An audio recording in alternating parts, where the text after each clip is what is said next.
Congressman Babin, so there's going to be another vote tonight. This thing didn't get out of committee, and it was in part thanks to your fellow Republicans who don't like the contents of President Trump's so-called big, beautiful bill.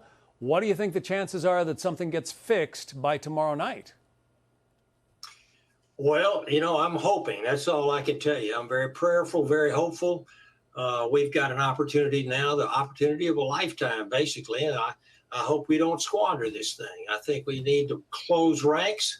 I know there's some questions. I have questions myself, but not everyone is going to get everything they want out of this. And of course, the downgrading of our U.S. credit rating by Moody's in the last 24, 48 hours is not helping things either. But, this is something we've known for many, many years: rising debt, interest payments exploding, bloated entitlements.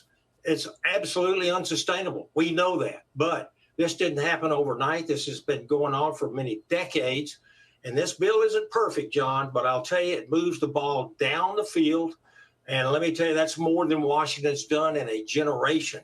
For the first time in nearly 30 years, Congress is delivering a serious package of mandatory spending cuts, $1.6 trillion to be exact. We can't afford to delay this thing anymore. It's time to face up. I think it's fair to say that you're one of the more fiscally conservative members of Congress.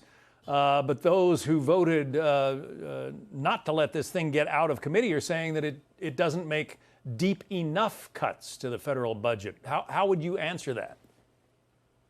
I would say not everybody's getting everything they want. It wasn't done in just a couple of years. Like I said, it took decades to get to this place. But this is the first time that I can ever remember that we really took a hard look at taking at reducing spendings and cutting this. And it's not enough. I don't like it either. I mean, I can tell you, I'd like to see this budget balance in reality in the next 5 to 10 years. But unfortunately, this is the way this is working. And we absolutely have got to do our duty. And that's what it's all about. The House Speaker has said he would like to have this thing passed by Memorial Day. And the president says he'd like to sign it into law by the 4th of July. What are the chances, do you think?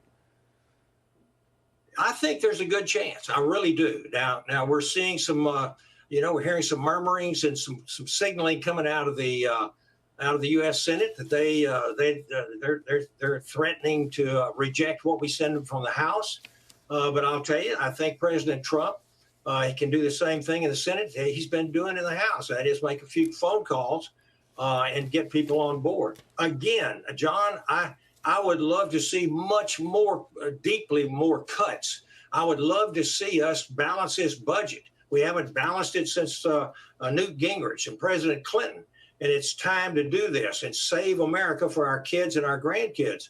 But this is a serious bill. Again, I don't like everything in it. And not everybody's getting everything they want. But this is what we have, and we have to close ranks around it and vote for it. Let's talk a little bit about the Supreme Court and its ruling in the president's blocking basically the president's use of the Alien Enemies Act to deport certain people who have entered the country illegally. Here's what the Venezuelan opposition leader has to say about what's going on there. Listen. Under Maduro, Venezuela's energy, oil and gas industry has collapsed. Those companies are actually operating in Venezuela are forced to partner with a criminal structure, with a drug cartel. President Trump's decision is the right one. We need to move forward, cut these sources flows going into the criminal Maduro structure. Remember, Maduro is the head of the Tren de Aragua. She's saying the leader of Venezuela is the head of Tren de Aragua. Your comments? My comment is that lady is exactly on target. Maduro is a crook. He's a thug. He's a communist, or whatever you want to call him. He kills people. He's emptied his prisons and his insane asylums out, sent them north to the United States. President Trump, John, is doing everything that he possibly can to secure our nation, to enforce the law. And the courts are simply just tying his hands. And he's using a centuries-old law, as you mentioned, the Alien Enemies Act, and that's a national security emergency here. This is a constitutional aspect of this thing.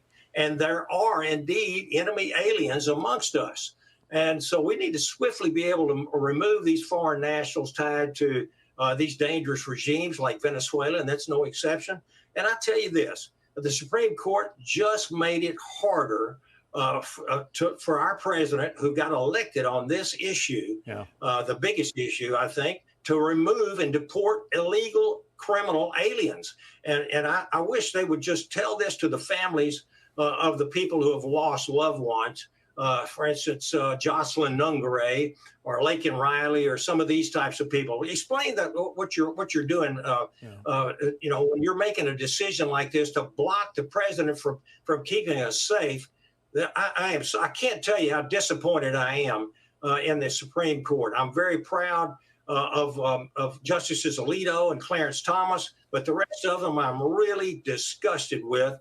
They are tying the hands of the president and greatly endangering American lives and property going forward. I think the president, I think the president might need to start looking at some of the history books the way Abraham Lincoln and Andrew Jackson treated the Supreme Court.